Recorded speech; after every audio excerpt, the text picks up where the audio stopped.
भाई लोग, राजा उज्जैन की आपको कहानी लेकर आ रहा हूँ। आप लोग देहाती प्रोग्राम बहुत सुनते हैं और सुनते आते हैं, तो आप लोगों की हमें सपोर्ट की ज़रूरत है। और उज्जैन के राजा की कहानी हम आपको पहला भाग में, द्वितीय भाग आपको परसों मिलेगा। आप ज़्यादा से ज़्यादा सपोर्ट, लाइक, कमेंट, सब्सक्राइब ज़रूर करें प्लीज़ भाई। तो राजा उज्जैन की कहानी आप सुने।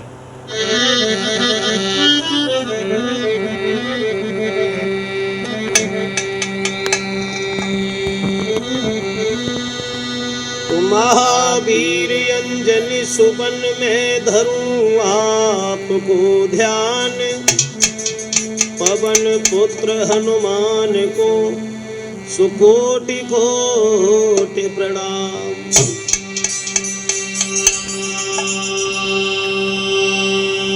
तो भक्त भजन भावे तुम्हें और हे देवन के देव, लाज रखो संकट हरो कैलाशपति महादेव। आदरणीय उपस्थित समस्त श्रोता बंधु, सोनोटेक कैसेट कहानी जो हम लेके चल रहे हैं उज्जैन के राजा भरथरी के जीवन के बारे में, आइए गौर करते हैं। तो भरथरी भूप की कथा सुनो और हम सबको यार सुनाते हैं, और समझना चाहो तो समझ लियो, बस इसीलिए समझाते हैं।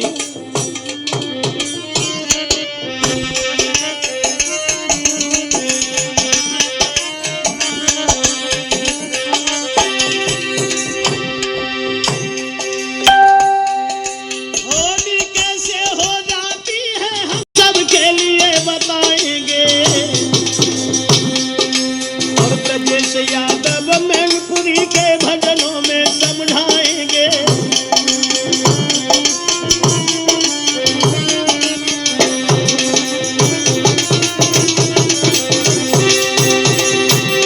ये बनी बिगड़ जाती है, पल में बिगड़ी भी बन जाती है।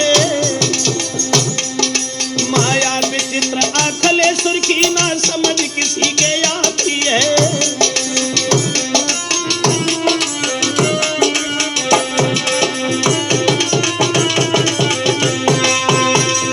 आइए गौर करते हैं, देखते हैं उज्जैन के महाराज भरथरी के जीवन के बारे में।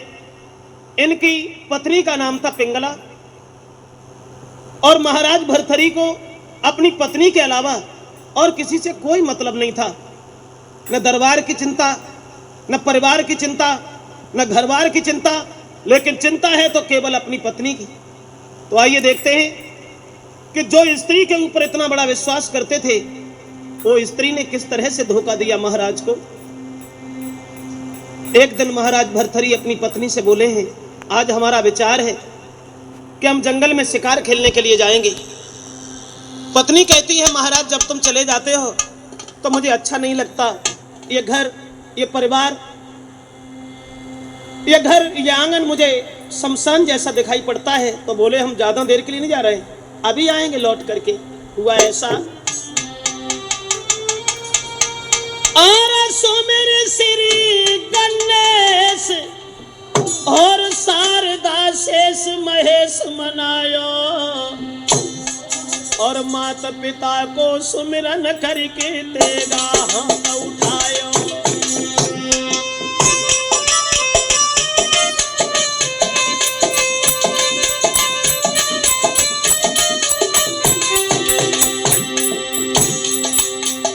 अपनी पत्नी को आंगन में छोड़ करके महाराज भरथरी जंगल में शिकार खेलने के लिए बढ़े हैं। तो कितना चाहती थी पत्नी अपने पति को। छत के ऊपर खड़ी होकर के पति के इंतजार में,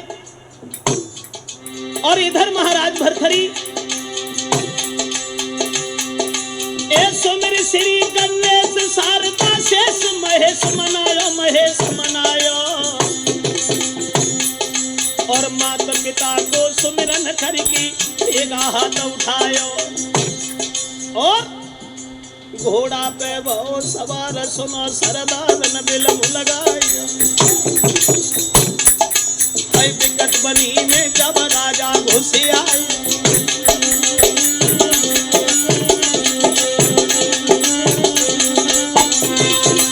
अपनी पत्नी को घर में छोड़ करके और उज्जैन के महाराज भर्तहरि जंगल में शिकार खेलने के लिए आगे को बढ़ते हैं।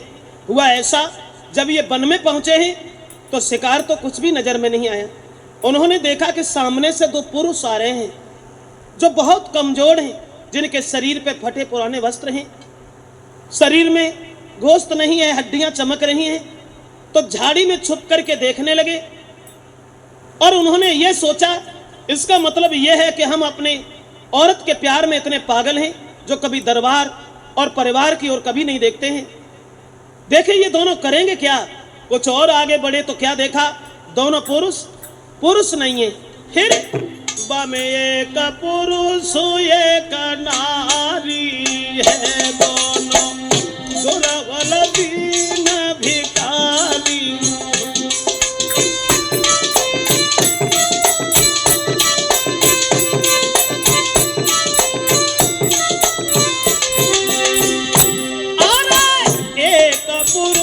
एक नारी है, दोनों दुर्बल दीन भिखारी है। रे कर रस्सी टंगी कुल्हाड़ी है, दोनों बढ़ के चले अगारी है।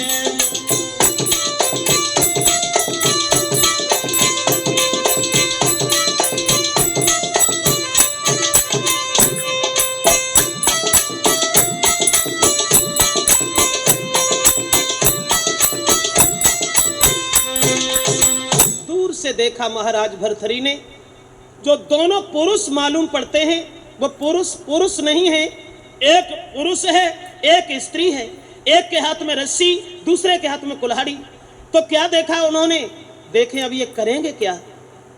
हम ये देखें कि हमारे दरबार में जितने भी बैठने वाले लोग हैं या हमारे परिवार में, मैं कभी उनकी ओर देखता नहीं, औरत के प्यार में इतना पागल हूं। अब ये देखें दोनों करेंगे क्या। इसका मतलब है कि हमारे शासन में ऐसे ऐसे गरीब लोग रहते हैं, देखिए ये क्या करेंगे। तो झाड़ी में छुप के देख रहे, कमजोर इंसान जो था वो पेड़ के ऊपर चढ़ गया और लकड़ियां काट के नीचे गिराने लगा और वो कमजोर स्त्री लकड़ियों को एकत्रित करने लगी, लेकिन किस्मत ने साथ छोड़ दिया। हुआ ये, अरे भाई समय के बीच में के आंधी आई गई भारी, और दशा देख पति अपने की घबराई गई घरवारी। आंधी, इतनी तेज आंधी, और सोचने लगी अब क्या होगा। लेकिन देखिए विधि का विधान, देखिए परमेश्वर की गति कि जिस डाली के ऊपर वो कमजोर इंसान बैठा हुआ था वही डाली टूट गई।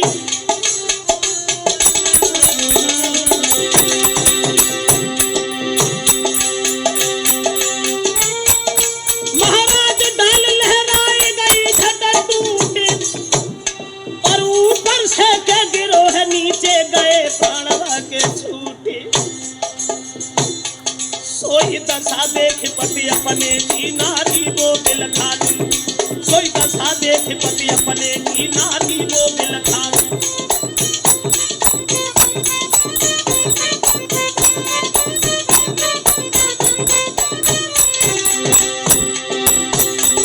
नारी वो बिल खानी, पति की लाश को बिल खानी। सोई दशा देख पति अपने की नारी वो बिल खानी। देखा दूर से महाराज भर्तहरि ने, जिस डाली के ऊपर वो कमजोर इंसान बैठा था वही डाली टूट गई और इतनी ऊंचाई से नीचे गिरा है जो उसके शरीर के मांस की लोथड़े चारों तरफ बिखर गए। उन्होंने देखा ये क्या हुआ, ये तो मर गया। देखे अब क्या करेगी ये औरत।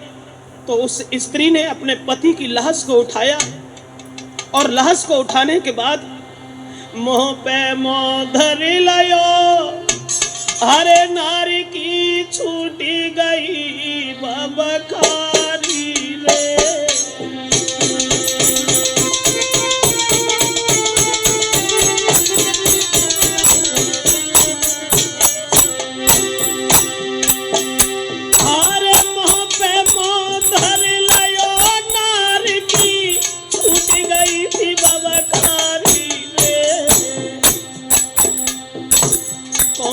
बनी गई भूल पिया जो बन के बीच बिसारी रे।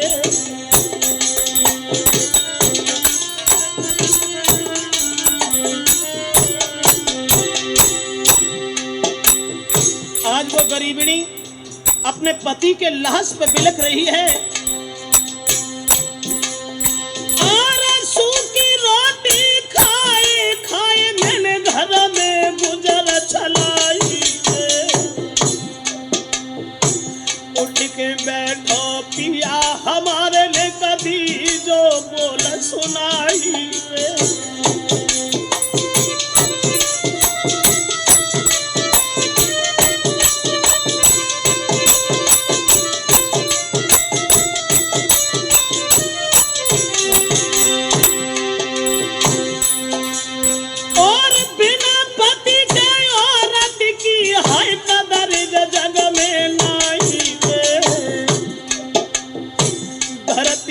फट जाई येरी सब दुख लेके जाई समाई रे।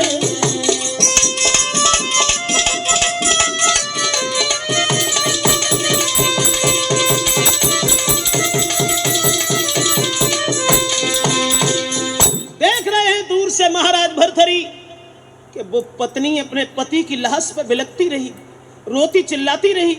अब भरथरी के दिमाग में आया कहीं मैं मर गया तो मेरी स्त्री मेरे बिना कैसे जिंदा रहेगी, क्योंकि मैं अपनी पत्नी को बहुत चाहता हूं, मानता हूं। अब देखें ये क्या करेंगे। तो उस कमजोर स्त्री ने चिता बनाई और चिता बनाने के बाद पति की लाश को उस पर रखा और अपने पति के साथ ही धन धन पति मेरा था नारी पति संग दीनी दे हजराई।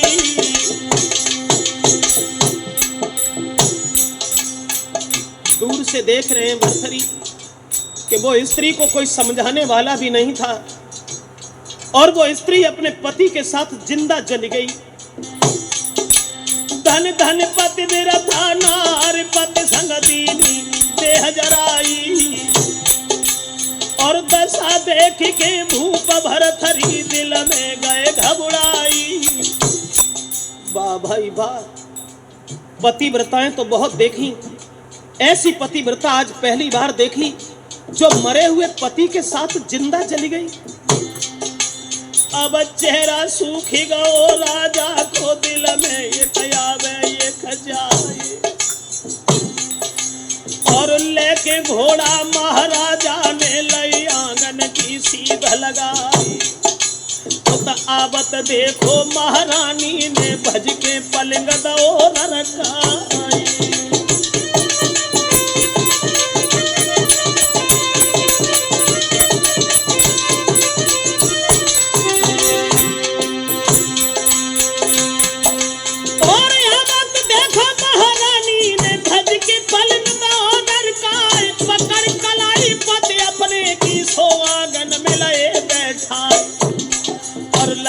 बिजनिया मोर पंख की धोरन लगी पद्मिनी बिहारी।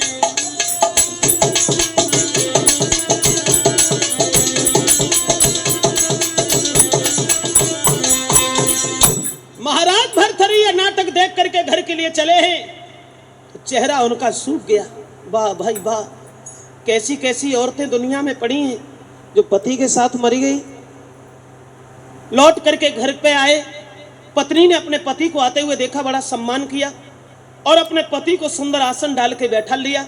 लेकिन महाराज के चेहरा पे उदासी देख करके महारानी ने सवाल किया, भगवान क्या कारण है? आप जब कभी घर में आते मुस्कुराते हुए आते थे, आज क्या बात हो गई? तुम इतने उदास होके क्यों आए? और वो पत्नी अपने पति से पूछ बैठी कि किस कारण से प्रियतम प्यारे और गई तनी की बदली रूहानी है।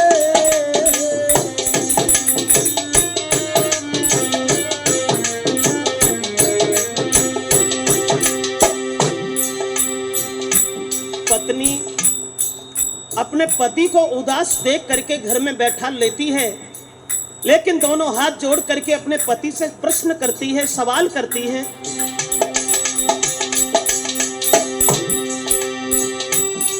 किस कारण से प्रीतमो प्यारे जी, किस कारण से प्रीतमो प्यारे गई तनी की बदल रूहानी है। क्या चिंता दिल में लगी भई, चेहरा को ढलकी गयो पानी है।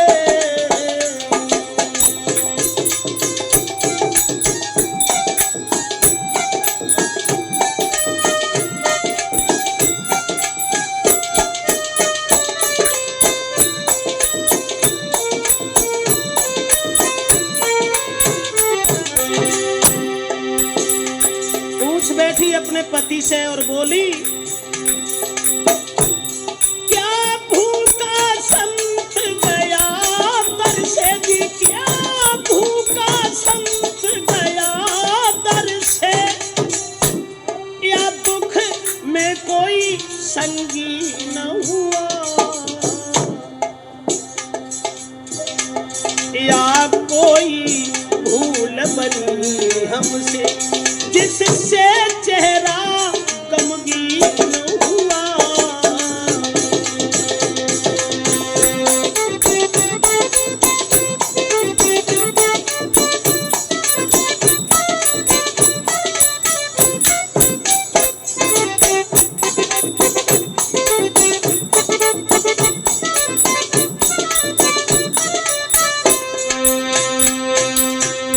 पत्नी अपने पति से सवाल करती है कि महाराज क्या बात है, आज तुम इतने उदास होके काहे को आए? तुम जब इधर से शिकार खेलने के लिए गए थे, मुस्कुराते हुए गए थे, लेकिन उधर से सुस्त होके काहे को आए? आखिर बात क्या है? तो पति अपनी पत्नी से बोला। भरथरी कहते हैं, सुनिए पिंगला, उदास केवल हम इसलिए हैं, जिंदगी में आज पहली बार हमने एक ऐसी औरत देखी। बोली, औरत देखी? कैसी औरत देखी? क्या हमसे ज्यादा सुंदर थी वो? बोले, नहीं नहीं, ऐसी कोई बात नहीं है। एक ऐसी औरत देखी जिस औरत ने अपने पति के साथ अपने शरीर को जला दिया। दुनिया में पहली बार हमने एक ऐसी औरत देखी है जो अपने पति के साथ ही चली गई। तो साथियों, एक बात का ध्यान और रखना है, स्त्री हर बात सहन कर लेती है, चोरी, डकैती, नुकसान, लेकिन स्त्री कभी दूसरी स्त्री की बड़ाई नहीं सुनती। गोस्वामी तुलसीदास जी कहते हैं रामचरितमानस में, अरे नारी स्वभाव सत्य कब कहीं, अब गुण 8 सदायुर रही।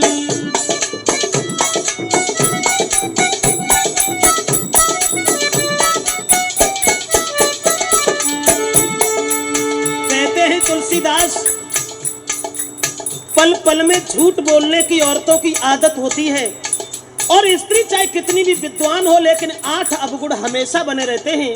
और उन 8 अवगुणों में सबसे बड़ा अवगुण होता है, अरे मोहन नारी, नारी के रूपा, पन्नगार जई रीति अनूपा।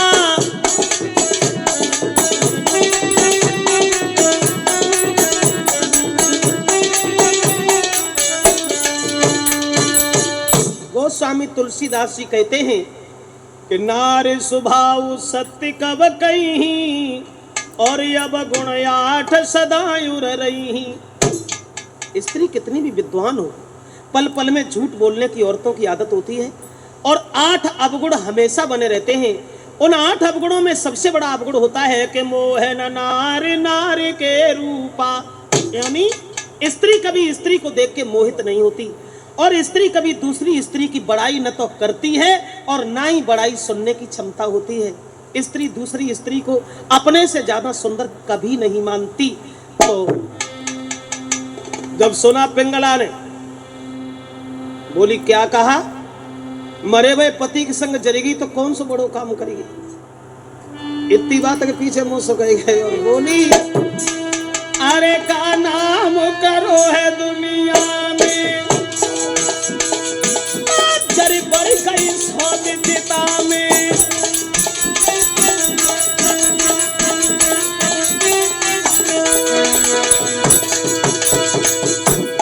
पिंगला बोली, मरे भाई पति के संग जरेगी तो कौन सा बड़ो काम करेगी हैं? बिना मतलब में मुंह सुखाएगी।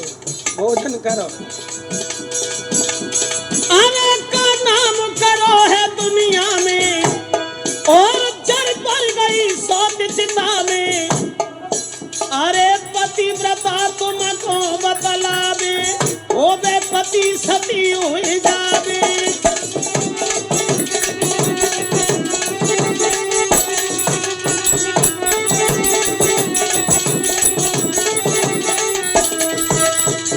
बिना मतलब की बात है कि मरे भाई पति के संग जरी गई। पिंगला बोली, अगर जरी गई तो कौन सा बड़ो काम करी गई। अरे बस जरी गई तो मरे भाई के संग जरी गई। पतिव्रता तो वो है जो पति जिंदा हो और फिर भी सती हो जाए। भरथरी बोले, ये बात मेरे दिमाग में नहीं आई कि पति जिंदा हो और फिर भी सती हो जाए। बोली हाँ, भोजन करो, बिना मतलब की बात है। पति जिंदा हो फिर भी सती हो जाए, पतिव्रता वो है। वो तो मरे भाई के संग जरेगी तो कौन सा बड़ो काम करेगी। भरथरी के दिमाग में झटका लगा, मेरी स्त्री मुझे बहुत चाहती है, लेकिन इसने जब बात कही कैसे कि मरे भाई पति के संग जरेगी तो कौन सा बड़ो काम करेगी। अब मैं अपनी पत्नी की अंजवाइश करेंगे, इसकी जांच करेंगे कि मेरी स्त्री मुझे कितना चाहती है। और इधर पिंगला के दिमाग में आया, कहीं ऐसा न हो जो मेरे पति कहीं मर जाए और हमें खबर भी न लगे। तो एक चंदन के पेड़ को घर में लगाया पिंगला ने, और हाथ जोड़ी रानी कहे सुन चंदन के रूख, और पति कहीं जूझे समर में तुम तब ही जइयो सूखी। हे चंदन के पेड़, अगर मेरे पति कहीं मर जाएं तो तुम उसी दिन सूख जाना, और जब तक तुम हरे भरे खड़े रहोगे तब तक मैं जानती रहूंगी कि मेरे पति जिंदा हैं, और जिस दिन तुम सूख गए मैं समझ लूंगी कि मेरे पति दुनिया में नहीं रही। और इधर उन दोनों के घरे छोड़